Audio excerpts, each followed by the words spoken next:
interrupt this program to bring you Courage, the Cowardly Dog Month. Whole month of Courage, the Cowardly Dog. First appearing in 1996, it was picked up by Cartoon Network, who work in the middle of Burbank, and directed by cartoonist John Dilworth. Though many years have passed since the original air date, it's now time for Zack to celebrate this great show. Well, old sport, what do you think? Neat. Hey guys, Zack here, and welcome back to Courage Month. So today's episodes we're going to be reviewing are Serpent and Evil River and the Transplant. So let's get into both of those.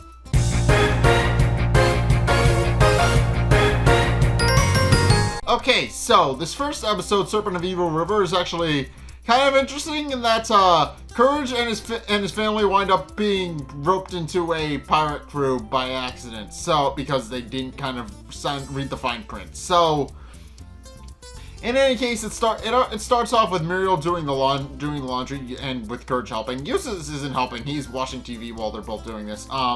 Because as per usual, because that's his character. They're going through so in any case, as Eustace is channel flipping, they come across an ad from a captain who tells them that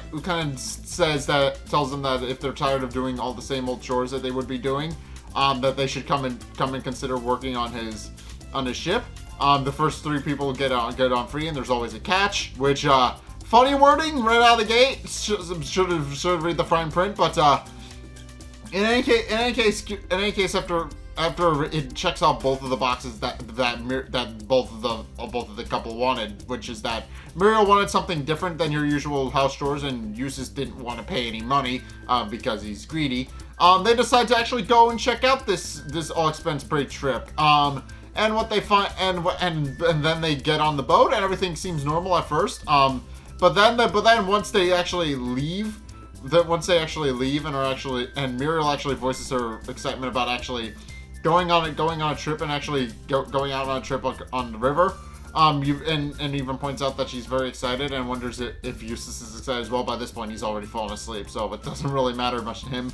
But once they're out on the open water, the captain finally reveals that he is indeed a pirate captain, and long story short, he decides to make everybody on board his loyal crew, which it consists of the Bag family, since they were the first 3 people to actually show up.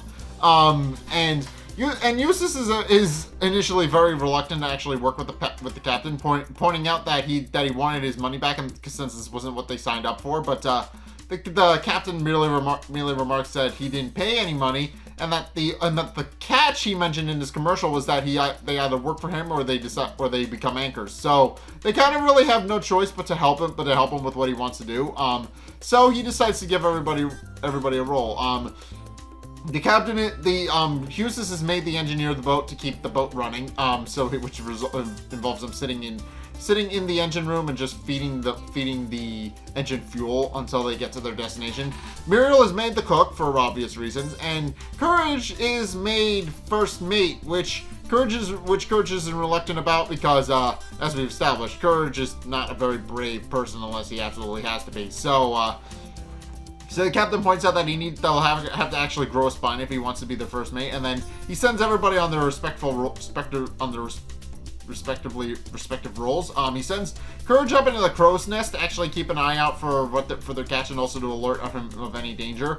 He sends Eustace into the engine room to keep the fire going. Eustace decides to take that opportunity to roast some marshmallows as well. And Muriel goes in to prepare some fish for their dinner and food and all that. But in any case, as everything is going smoothly until Courage, while peering out through the spyglass he was provided, accidentally winds up getting a little too close and personal with a seagull, who laughs at him and mocks him. So they start sticking their tongues out at each other, which results in the seagull actually pecking Courage. At which point Courage realizes they're about to go over a waterfall and tries to alert everybody about what's going on, but obviously, since Muriel is currently in the kitchen and Eustace is in the engine room, and the captain doesn't care enough, nobody actually hears them ringing the bell, and they wind up going over to the waterfall anyway, which the captain is absolutely enthused by. And as it turns out, the boat is actually built to withstand going down a waterfall because it goes down vertically, and then it does not sink afterwards, so it is completely 100% fine. But in any case, now that once everybody kind of emerges on deck, Eustace is burned because he fell into the incinerator. He fell into the engine, and Muriel has a fish on her head because she wound up flopping because her fish wound up hitting her in the face, pretty much. They come out of there, and Muriel is just excited, whereas Eustace is a little less enthused because obviously he got burned by the engine. Yeah, at which point the captain finally tells them that they're finally in the place where they're supposed to be, and introduces them to Evil River, which is and then points out that their main catch awaits them, and gives Courage a fishing pole and tells him to start fishing. So in any case, while Courage is fishing, the captain tells him that he'll need to be brave and have a lot of guts if they're going to catch what he's going to catch, and what they're going to catch is actually a sea serpent named Carmen who lives in the river. And Courage is very scared because obviously Carmen looks very, very terrifying. But eventually he gets a pull on his line, and the captain assembles everybody front and center to help Courage pull on the line so that he doesn't go overboard. But even with Muriel and Eustace's help, Courage and the three of them wind up going over anyway. At which point Courage actually spies the sea serpent underwater, when he goes under, and immediately fearing the worst, he grabs Eustace and Muriel and pulls them back overboard and throws them back onto the deck. With Muriel just very happy about the whole thing and decides to celebrate their newfound life on the sea by going to make some muffins. At which point Carmen then proceeds to emerge from the sea and decides to actually play with the boat a little bit. She picks it up on her head and actually bats it around a little bit and makes it right on her tail, and it winds up laying back into the water. At which point the captain decides that he's going to need some more bait to actually deal with the fish, with Carmen, and to actually try and catch her. And decides that he's going to need something big, round, and plump to actually bring in as live bait. At which point Muriel walks out with some muffins, and the captain realizes he can use Muriel as bait, but he's very coy about it, so Muriel doesn't fully understand that she's about to become bait for a sea monster. But Courage picks up on it almost immediately and tells the captain not to use her as bait, which the captain doesn't listen to him. And Eustace even points it out as well, pointing out that he's also reluctant to use Muriel as bait since that's his wife. He doesn't want his wife being eaten by a sea monster. But Eustace actually goes from a hard no to a hard maybe when he's offered half of the prize money for bringing in Carmen. And Eustace is very, very nervous, and Eustace is still very nervous about his wife getting eaten, but he decides that if Muriel winds up being okay, then it's probably a safe bet. Eustace does have his limits on whether or not he'll be greedy in this episode, because he accepts the money from the captain, yes, but he also makes sure that his wife is safe first and foremost, otherwise all deals are off. But in any case, the captain is still reluctant decides that Courage is no longer useful to him, since obviously Courage is getting in the way of them using Muriel as live bait. So he has Eustace tie Courage up and put him back in the crow's nest where he can't actually escape. Well, he sets up Muriel with a boombox playing opera music and puts her in a shark cage to actually kind of protect her from Carmen. And then decides to lower her in, telling her to actually just draw Carmen in so that they can actually lower her in and capture her. And Courage immediately realizing that Carmen might kill Muriel if they're not careful, is suddenly kind of confronted by the seagull again, who again laughs at him, and Courage realizes he can use this to an advantage and actually mocks the seagull so that he'll actually pet Courage and cut his ropes open, which winds up working, but Courage winds up being too late as Carmen suddenly tosses the cage back up over the of the deck, and Muriel is nowhere to be found. At which point Courage realizes he needs to actually go after Muriel himself and puts on a scuba suit and proceeds to jump into the water, but he winds up hitting his head on a rock on the way in, which the seagull laughs at him for, and then he shoos the seagull away and jumps back in again. He goes to find Muriel. Meanwhile, the captain realizes he needs to go and find Carmen himself, since obviously the cage can't be relied on anymore, and obviously he lost his bait, so that's not going to be particularly helpful. So he puts on a scuba mask and goes in after Courage, leaving Eustace alone on the boat to deal with some monkeys that he eventually gets kidnapped by at the end of the episode. So yeah, we don't see any more of him after this episode. He just gets kidnapped by monkeys, so he doesn't wind up going home with the rest of the group. But in case, Courage eventually finds Carmen in his lair with the captain hot on his trail, and eventually discovers that Carmen isn't dangerous. As it turns out, Muriel is completely 100% fine, and Carmen is currently putting on an opera performance for her. So Courage is relieved to see that Muriel is okay, and more to the point that Carmen isn't dangerous. But then they realize that the captain has actually betrayed them the whole time, and sure enough, the captain comes in to try and attack Carmen. So Courage actually pushes Carmen to safety, and the captain winds up landing on Muriel's lap. At which point he goes after Courage for interfering yet again. And Courage is beaten up by a boxing glove that the captain is storing in his peg leg. So Courage winds up getting beaten up quite a bit, but eventually Carmen winds up clinging to the captain's boxing glove and winds up climbing onto the captain's face and shoving a pie in it so that he can't actually see. At which point Carmen reaches her big finish with her musical number, and a bunch of stalagmites fall from the ceiling and trap the captain. At which point the captain is then strung up by his peg leg and hung over the side of the boat. While Muriel and Courage kind of reflect on their trip that they made, and Muriel is happy that she got to see the whole experience of it, meant she made a new friend, but then they wonder what happened to Eustace and if he'll ever get home. And again, kidnapped by monkeys. He's currently been given banana clothing, and they're just kind of kidnapped him and dragged him into the middle of the jungle. So we don't see much of him at the end of this episode. But yeah, this episode is interesting in that this episode is very much don't judge a book by its cover. First and foremost, the captain wound up being a pleasant dude, but wound up turning out to be a pirate captain once they actually met him.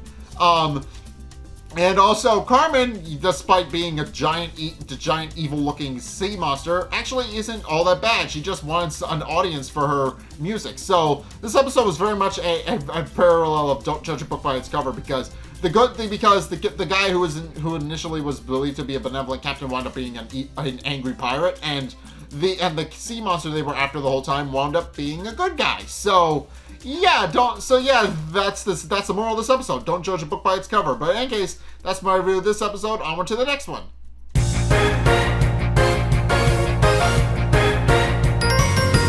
Okay, so this episode, The Transplant, is about Eustace getting an emergency spinal repair surgery, which winds up having some unintended side effects for reasons that I'll get into in a minute. But the episode starts off with Eustace actually fixing his truck, and he overhears Muriel saying some negative things about how Eustace thinks she's complaining about the fact that he hasn't taken a bath in a while, but as it turns out, she's actually talking to her flower, which has since wilted and died. And Courage is actually standing by with a new flower to actually transplant in its place. So she asks Courage to do his things, and Courage digs up the flower, but he kind of goes a little overboard, and Muriel realizes he kind of can't help himself because he's a dog. So he winds up digging up a whole bunch of stuff, and eventually stumbles across a large, oversized vertebra. And while thinking through what possible things it could actually be, Professor Frith and his team of archaeologists actually show up at the house to uncover the rest of the skeleton, and it's revealed to be part of a giant kangaroo-like monster. So Courage trying to figure out what it actually is and trying to confirm where it actually came from. Actually goes to the computer and actually has the computer scan it.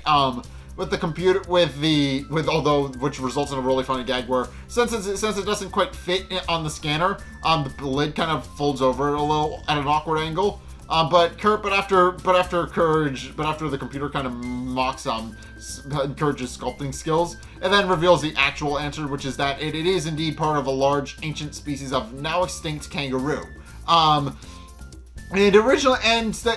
Courage becomes terrified as the computer goes on to explain how the kangaroo monster in ancient times was a social outcast that loved to destroy things. But it does point out that, but Courage does kind of ease up a little bit when the computer points out that because the ancient kangaroo is now since extinct, and more to the point, the bones are extremely valuable.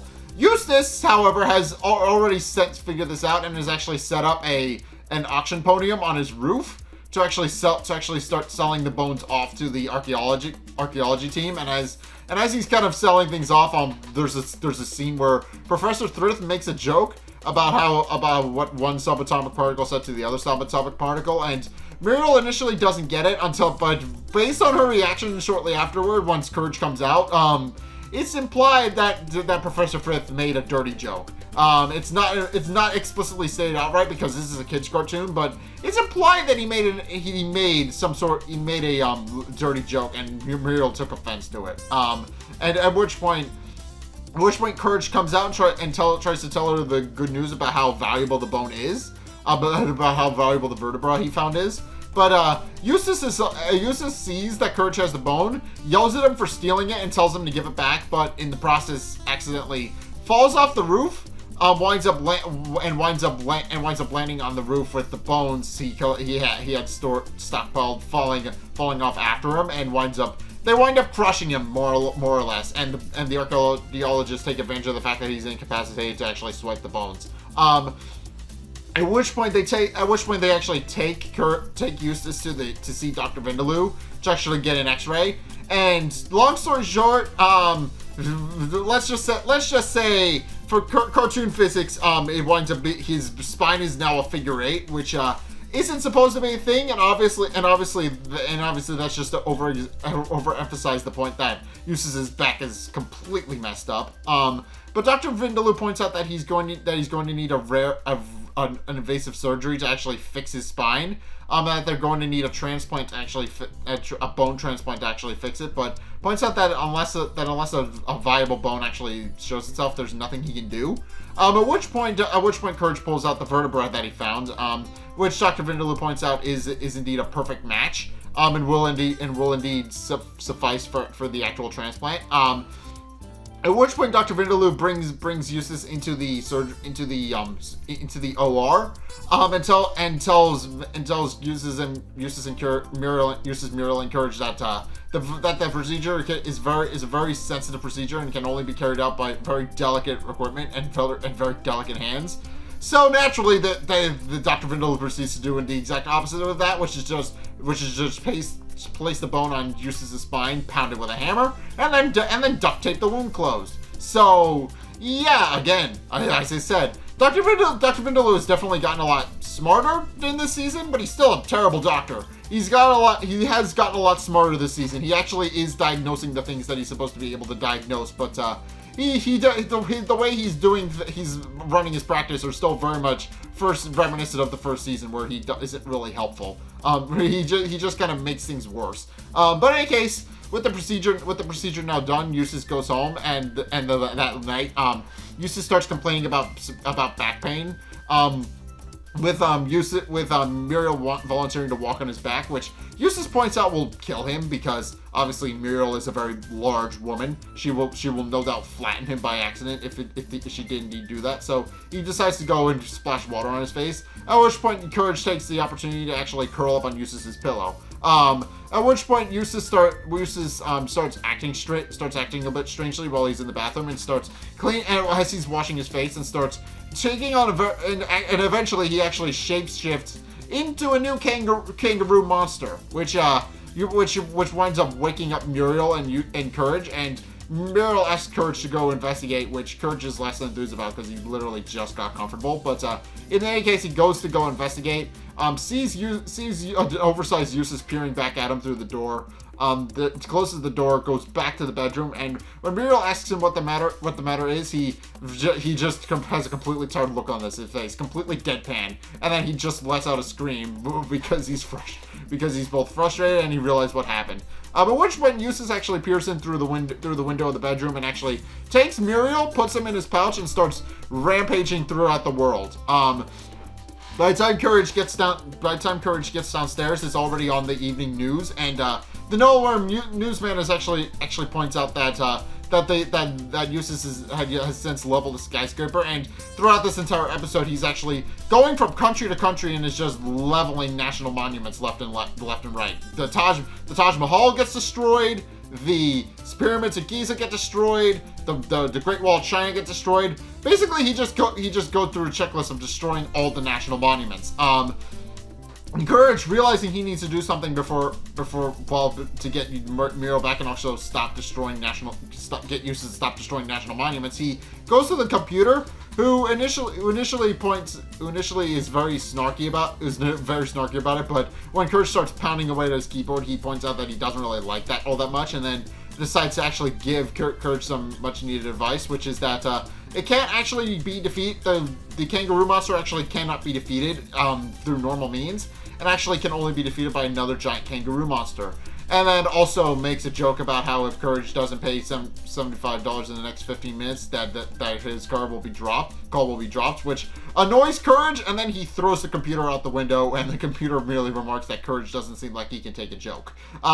So yeah, there's just a really funny thing where the computer uses his usual snark to just kind of make a your call is very important to us joke, and Courage isn't too happy about it. But in any case, Courage then goes to Dr. Vindaloo and wonders if there's anything he can do, and Dr. Vindaloo reveals that he actually did that a piece of the spine of the vertebrae from Eustace's new spinal transplant actually did break off in the process, and he's since been using it as an earring, and points out that he can actually use the piece of the spine to graft the piece of the spine into Courage's own spine, which should turn him into another kangaroo monster, but he does point out that it's very risky since he's never performed the procedure on a dog before, but Courage decides that it's worth the risk and decides to go with the procedure anyway.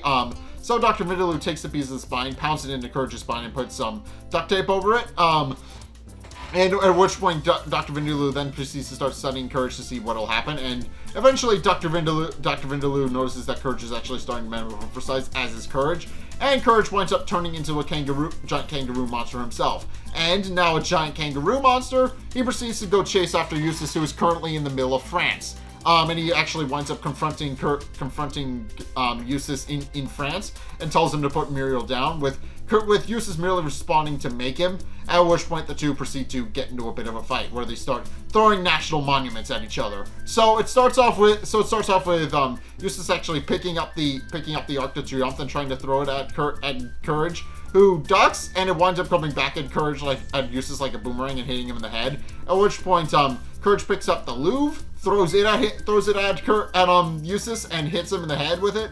At which point Eustace proceeds to respond by picking up the gargoyles on top of the Chapel of Notre Dame, which he then starts throwing them at Courage and breaking them over Courage's head, and eventually Eustace starts climbing up onto the Eiffel Tower, and Courage proceeds to go after him, but then and also during this entire sequence, Leclerc, who because it's just a joke that it's been established that he's French, so he's just here hiding out from the cops, so he just makes a joke about American tourists, since he's currently hiding out from the police, but as they're kind of fighting each other, he makes kind of a comical joke about how they're about American tourists. But in case they start climbing up onto the Eiffel Tower, at which point a French police officer yells at them and tells them that only one kangaroo monster is allowed on it at a time, since that over exceeds the capacity by quite a bit. So Courage decides to get off and not chase Muriel, but what he does instead is start throwing croissants at Eustace, which Eustace winds up eating and liking the taste of, which And when Courage realizes that it isn't having the effect he wants, he then realizes that he can actually overfeed Eustace to get him to fall off the Eiffel Tower, and successfully does that, and Kangaroo Eustace winds up becoming very fat and heavy, and he falls off the Eiffel Tower, and Muriel goes down the river, at which point Courage scoops her up, puts her in his pouch, and they return back to Dr. Vindaloo for him to undo this procedure. And the procedure is mostly successful. Dr. Vindaloo points out that there shouldn't be any side effects, which is a blatant lie because for a few weeks or so afterward, or at least until the start of the next episode, Courage winds up having the same habits of actually jumping around like a kangaroo for the time being. So Dr. Vindaloo doesn't really know what he's talking about, but I guess he meant no permanent side effects. Meanwhile, Eustace, who has since gained a taste for French sweets, has actually been awarded a medal for his genius and for his newfound love of French sweets, which is kind of funny. And Eustace really remarks that he doesn't really care because either way, free food. So yeah, this episode is kind of interesting. And that that Courage tries to be helpful. Let's be perfectly honest. Courage tries to be helpful. He had no idea there was going to be side effects. He actually did wind up helping out Eustace out of a jam because he wound up providing a rare bone to transplant into Eustace so that he could actually walk again without having his spinal messed up. But in the process, Courage knew that the giant kangaroos were dangerous, but I don't think, and to be fair, normally when you transplant a bone into somebody, they don't turn into the person or thing that they wound up getting the bone from, so Courage had no way of knowing, but it is kind of funny that Eustace wound up becoming a giant kangaroo monster simply through Courage's willingness to help, and Courage decided to use that own ability to actually transform into a giant kangaroo monster himself and actually face off against Eustace. And also, it's just really funny that they wind up fighting each other by flinging national monuments at each other. It's very funny, but in any case, that's my review of Courage the Cowardly Dog. What did you guys think? Let's discuss and go in the comment section down below, or over on my Discord server, link in the description. Anyway, thank you guys so much for watching. If you enjoyed, be sure to like, comment, and subscribe. Also, be sure to follow me on Twitter in the description below. Be sure to check out my Patreon if you want to help support the show. It's only a couple bucks a month. It does really help me out, and you guys get access to a bunch of cool perks that I'm always saying thanks. So be sure to check those out in the description below as well. If you want to see more content from me, then be sure to go check out my Twitch down in the description below as well. I stream every Sunday, 2:30 Eastern Standard Time, schedule permitting.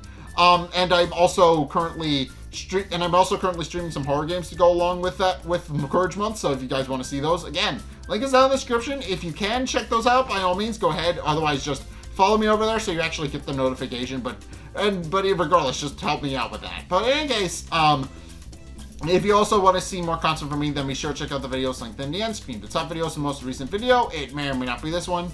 Whereas the bottom video is the video recommended to you based on what you've already seen from me. So, if you want to try something new, or see more of what you like, then be sure to check both of those videos out. But, regardless of whether or not you do any of those things, thank you guys so much for watching, and until next time, I'll see you guys in the next video. Peace!